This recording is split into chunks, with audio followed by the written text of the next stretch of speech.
අයිබෝන් අද මම පොඩි වීඩියෝ එකක් කරන්න කල්පනා කරේ මේ හෝම් සෙක්‍රටරි සබානා මහමුද් මේ අද පස්වරුවේ හවස නිවේදනය කරපු මේ බ්‍රිතාන්‍යයේ වසර 50කට පස්සේ ඒගොල්ලෝ කියන විදිහට වසර 50කට විතර පස්සේ සිදු කරපු විශාලතම වෙනස්කම මේ සංක්‍රමණික එහෙම නැත්නම් ඉමිග්‍රේෂන් සිස්ටම් එකට කරපු නිවේදනය ගැන ටිකක් විස්තර කතා කරන්න. ඒකේ මම ලිව්වා නිවේදනය ආපු ගමන්ම පොඩි විස්තරයක් ඒකේ ඒ වෙලාවේ තිබිච්ච තොරතුරුත් එක මේ වෙලාව වෙනකොටත් ඒ තොරතුරු අප්ඩේට් වෙනවා සහ සමහර මම දැක්කා ඒකේ මිස් ලීඩ් වෙනවා එහෙම නැත්නම් බොරු කමෙන්ට්ස් වල සහ වෙන වීඩියෝ වල දැක්කා. ඒක නිසා තමයි මම කල්පනා කරේ මේක ගැන චුට්ටක් කතා කරන්න ඕනි කියලා. ඉතින් ශබානා මහමුද් අද විනාඩි 15ක විතර කතාවක් කරා පාර්ලිමේන්තු එකේ. ඒ කතාව තමයි මම ඇහුවේ. ඊට අමතරව හෝම් ඔෆිස් එකේ වෙබ්සයිට් එක සහ නිවුස් වල ගිහපු ඒවත් එක්ක තමයි මේ ගැන කතා කරේ. අද නිවේදනයේ විශේෂයෙන්ම පාදකුනේ ILR ගැන. ILR කාලය දීර්ඝ කිරීම ගැන මේක මම හිතන්නේ මැයිවල ආපු white paper එකේ මේ ගැන සඳහන් වෙලා තිබුණා later this year. ඒ කියන්නේ මේ අවුරුද්දේ අන්තිම හරිය වෙනකොට මේ නිවේදනය කරනවා කියලා. ඒ අනුව තමයි මේ නිවේදනය ආවේ. ඉතින් මේක පනතක් හෝ එහෙම නැත්නම් පාර්ලිමේන්තුව හරහා යන්න සම්මත වෙන්න උවමනාවක් නෑ මේ යෝජනාව. මේ යෝජනාව අර කලින් වගේම අර changes of rules හරි changes of මොනවාද කියන පේපර් එකක් හරහා තමයි මේක එන්න නියමිතව තියෙන්නේ. තාම මේක ඉම්ප්ලිමන්ට් වෙලා නැහැ. තව කල් තියෙනවා. ගොඩක් දුරට පෙබරවාරි වලින් පස්සේ වෙයි. මොකද පෙබරවාරි වල වෙනකම්ම මේ සම්බන්ධව කන්සල්ටේෂන් යනවා කියලා ශබානා කිව්වා. ඒ සමහර යෝජනා ගැන සමහර යෝජනා ඔල්රෙඩි සම්මතයි. කියන්නේ ඒවා වෙනස් වෙන්න ඉඩක් නැහැ. සමහර ඒවා වෙනස් වෙයි. පෙබරවාරි වලින් පස්සේ තමයි මේක එන්න තියෙන්නේ. එතකොට පාර්ලිමේන්තුවට යන්න දෙයක් නැහැ. පාර්ලිමේන්තුව හරහා සම්මත වෙලා එන්න දෙයක් නැහැ. මේක පේපර් එකකින් එනවා පාර්ලිමේන්තුවට. ඊට පස්සේ දවස් 40ක් පාර්ලිමේන්තු එකේ තියෙනවා. එතනින් එහාට ඒ ගැන විවාද කරන්න පුළුවන්. එහෙම නැත්නම් ඒකට මේ වෙනද ඡන්ද විමසීමක් සිද්ධ කරන්නේ නැහැ. ඊට පස්සේ ඒක ක්‍රියාත්මක වෙන්නට නියමිතයි මේ ILR යෝජනා ගැන. මේක පාර්ලිමේන්තු ඡන්දයකට ගියා හෝ එහෙම නැත්නම් ඊට වඩා දෙයකට ගියත් මේක අනිවාර්යයෙන්ම සම්මත වෙනවා. මේ මොකද හෝම් සෙක්‍රටරිගේ කතාවෙන් පස්සේ ෂැඩෝ හෝම් සෙක්‍රටරි කතා කර කන්සර්වේටිව් එක. ඉතින් එයා කිව්වේ මේක දැනුත් පරක්කුයි. ඒ කියන්නේ මේක මීට වඩා ඉක්මනට ගේන්න ඕනි මේ ILR කාලයේ සම්බන්ධ නීති. මේ එකක්වත් මම කියන දේවල් නෙමෙයි. මේවා කියවිච්ච මොකද සමහරට තරහා යයි නැත්නම් මේවා මම ගේන්න ඕන කිව්වගේ නෑ. මේ ෂැඩෝ හෝම් සෙක්‍රටරි අදහස් කරේ. ඒ වගේම ඔහු කිව්වේ මේක මේ අපේ කොපි පේස්ට් එකේ වචනයෙන්ම කිව්වා මේක කොපි පේස්ට් කරපු එකක්. මේක අපි ගෙනාවේ මේ යෝජනාව. ආණ්ඩුව වෙලා විරුද්ධ වුණා. නමුත් ඒගොල්ලෝ අපෙන් කොපි පේස්ට් කරනවා කියලා.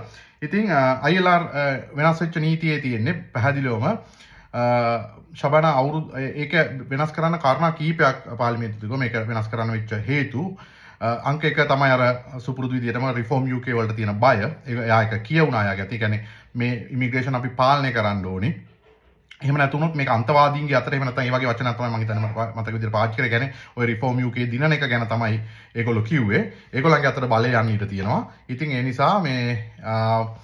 නිසා ඒක පැත්තකින් මේක පාලනය කරන්න ඕනේ. අනිත් බරපතලම කාරණාව තමයි ඒක තමයි ඇත්ත කාරණාව. අනිත් එක ඉතිහාසයේ කවදාවත් නොවිරු විදියට 2026 ඉඳලා 2030 වෙනකන් අතර කාලෙදී 1.6 මිලියන් ප්‍රමාණයක් ILR වලට ක්වොලිෆයිඩ් වෙනවා. ඒක මේ රටට දරා ගන්න පුළුවන් ප්‍රමාණයක් නෙමෙයි. මොකද ඒ අතර බහුතරය ඉන්නවා කෙයා වීසා ආපු අය. ඉතින් ඒක මේ රටට දරා ගන්න බෑ කියන්නේ මේ කවදාවත් එහෙම වෙලා නැහැ එච්චර ප්‍රමාණයක් අවුරුද්දකට. ඉතින් ඒ ප්‍රමාණය නවත්තන්න තමයි ඊළඟ අරමුණ වෙන්නේ. මොකද ඒ වගේම කිව්වා කියන්නේ 2028 උපරිමය ගත්තොත් 4,50,000ක් 2028 අවුරුද්දේ 4,50,000ක් ILR ලබන්න නියමිතව තියෙනවා. ඒක සාමාන්‍යයෙන් අවුරුද්දකට වෙන ප්‍රමාණය වගේ 4 ගුණයක තරම් විශාල ප්‍රමාණයක්. ඉතින් ඒකෙදී තමයි ඒගොල්ලෝ මේ ගැන තමයි කන්සර්න් කරන්නේ මම හිතන්නේ ගොඩක් දුරට. මොකද එච්චර ප්‍රමාණයක් දරා ගන්න බෑ. මොකද එතනින් ILR ගන්න ගමන් ඔයගොල්ලෝ දන්නවා ගොඩක් අය බෙනිෆිට් ක්ලේම් කරන්න පටන් ගන්නවා. සමහරු විශේෂයෙන්ම කෙයාවල අය වගේ ජොබ් වලින් එළියට යනවා. ඒතකොට දැන් කෙයා ගින්නන එක නවත්තලා තියෙන්නේ. ඒක අරමුණු කරගනිමින් තමයි මේක වෙනස් කරන්නේ. අනිත් පැත්තෙන් ශබානාගේ කතාව පුරාම කෙයා වර්ක වීසා ආපු අයව ඉලක්ක කරා බහ. ඒ කියන්නේ ටිකක් දරුණු විදියට කැත විදියට අපි කිව්වොත් ඔවුන්ව බරපතල විදියට ඉලක්ක කරා මේ ශබානාගේ කතාව පුරාම. ඔවුන් කිව්වා අඩු ස්කිල් මේකට මේගොල්ලෝ කියන්නේ බොරිස් වේව් එක කියලා. කියන්නේ බොරිස් 2021 හදපු මේ වීසා මේ චේන්ජස් නිසා තමයි මෙච්චර ප්‍රමාණයක් රටට ආවේ.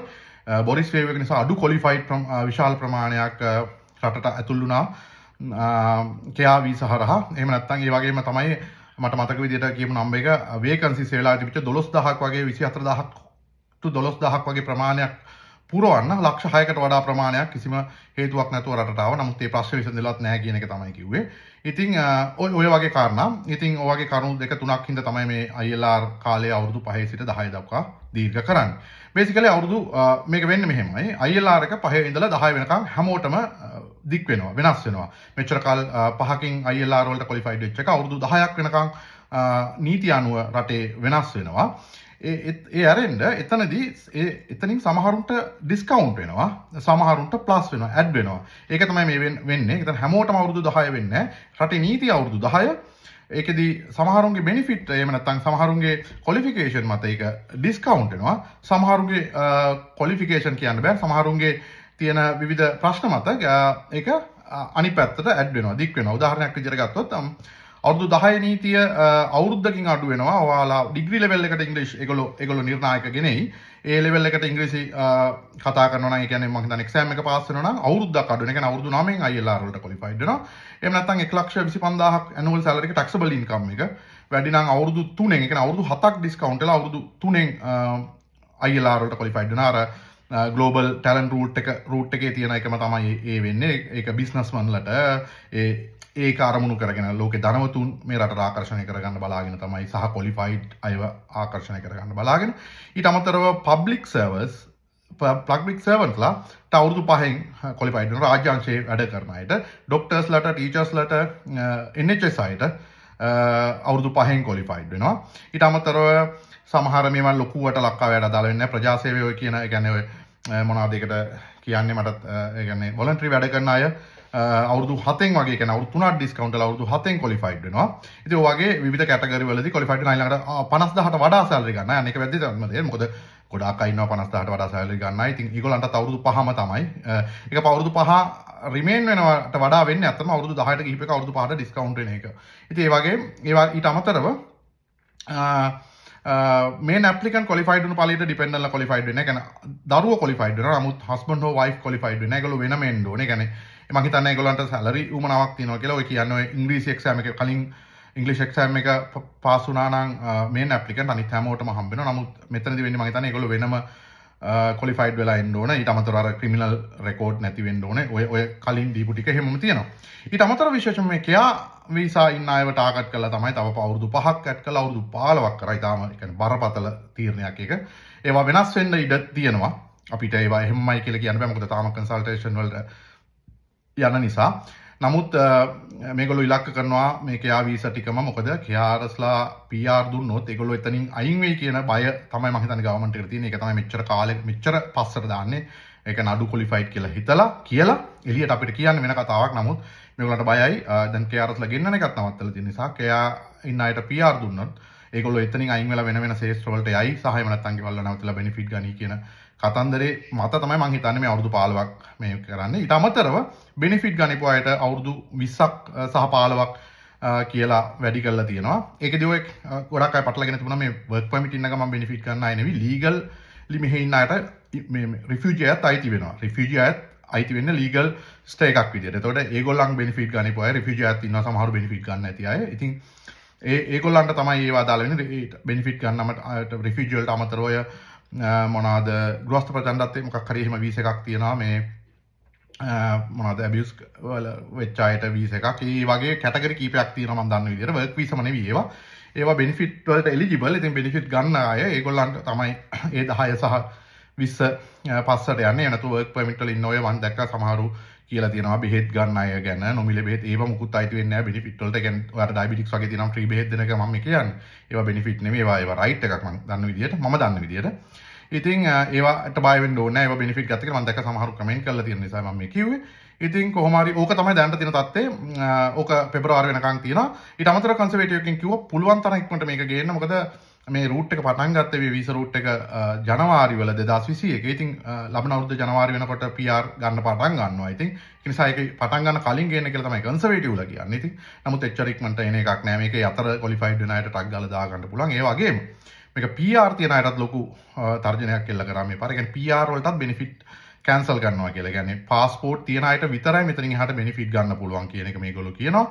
ඒකත් ඒ ප්‍රොපෝසල්ස් වල තියෙනවා. ඉතින් ඒක නිසා මේක අලුත්ෙන් ආපු අයට හරි නැත්නම් ඒ කියන්නේ බෙදලා අයින් කරන්න බෑ මේ යෝජනා වලින් ඇෆෙක්ට් වෙන්නේ නැති කවුරු හරි ඉන්නවා කියලා හැමෝටම ඇෆෙක්ට් වෙනවා බ්‍රිටිෂ් පාස්පෝර්ට් ගනිපු අයට ඇරෙන්න.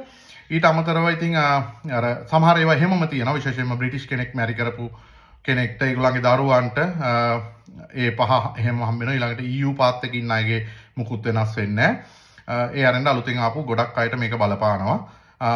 ලොකු සැලරිස් වලට ඉන්න අයට බලපාන්නේ නැහැ. ඉතින් අවුරුදු 5ෙන්ම කන්ටිනියු වෙනවා.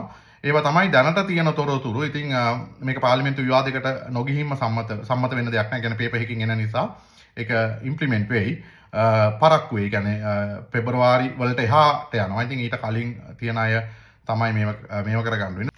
ඉතින් ওই විදිහට තමයි වෙනස්කම් වෙන්න වෙලා මේ තීරණය වෙලා තියෙන්නේ. ඉතින් ඒවා ඉදිරි අවුරුද්දේ මාස කිහිපය ඇතුළත ඉන්න නියමිතයි. ඉතින් කවුරුත් කලබල වෙන්න එපා. කලබල වෙලා තේරුම් නැහැ. සහ මේ ගොඩක් මොනවාද බොරු තොරතුරු අර මේවයි මම කියන දේමත් නෙවෙයි. ඒ කියන්නේ හරි මට දැනට තියෙන තොරතුරු තමයි මේ කියන්නේ. මොකද කීප දෙනෙක් කතා කරලා ඇහුවා සහ මගේ කමෙන්ට් වල අහලා තිබුණා. ඉතින් කමෙන්ට් කළා මම ඉමිග්‍රේෂන් කවුරුත් කරන කෙනෙක් නෙවෙයි. නමුත් ඒ ලැබෙන තොරතුරුත් එක්ක මේ විස්තර ටික කිව්වේ තව අප්ඩේට් එයි හෙට අනේ දෙනවා. මොකද මේවා එක සැරේට කතාව ආපු ගමන් මේවා එකින් එක ලියන්න ගන්නේ මේ කතාවේ තියෙන අක්මුල් මොනවද කියලා තව අපිට බලපාලා නැති දැන්ට කතා නොවෙච්ච අයට ගැන සමහරට හෙට අනිත් වෙනකොට විස්තරේ. ඉතින් මේක යුරෝපයේ ලොකුම කාලය එහෙම නැත්නම් මුළු යුරෝපයේම ලොකුම PR ගන්න ILR ගන්න ක්වොලිෆයිඩ් වෙන්න තියෙන ලොකුම කාලෙ විදිහට තමයි මේක හැඳින්වෙන්නේ. මේක ප්‍රධාන දේ. ඉතින් අපි කවුරුත් දන්න විදිහට මේක රිෆෝම් UK වලට බලය යන එක නවත්තන්න එහෙම නැත්නම් මේ වෙලාවේ මේ රටේ තියෙන මතයට රැල්ලට තමයි මේ යන්නේ. මොකද ෆේල් වෙච්ච ආණ්ඩුවක් ෆේල් වෙච්ච අගමැති කෙනෙක් ඉන්නේ. ඉතින් ඒ ෆේලිය එක කොහෙන් හරි ගොඩ දාන්න තමයි මේ try කරන්නේ. ඉතින් ඒක බිල්ලට යන්නේ අපි ඉමිග්‍රන්ට්ස්ලා.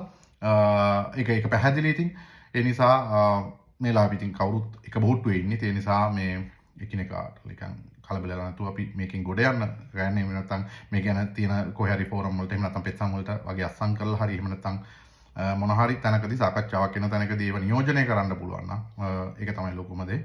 විදියට හෙට අනිත් වෙනකොට අලුත් තොරතුරු එයි. අපි බලමු මොකද වෙන්නේ කියලා. එහෙමොත් ඉතින් පුළුවන් විදියට අපි කතා කරගමු. තවත් අය අප්ඩේට් දෙනවා.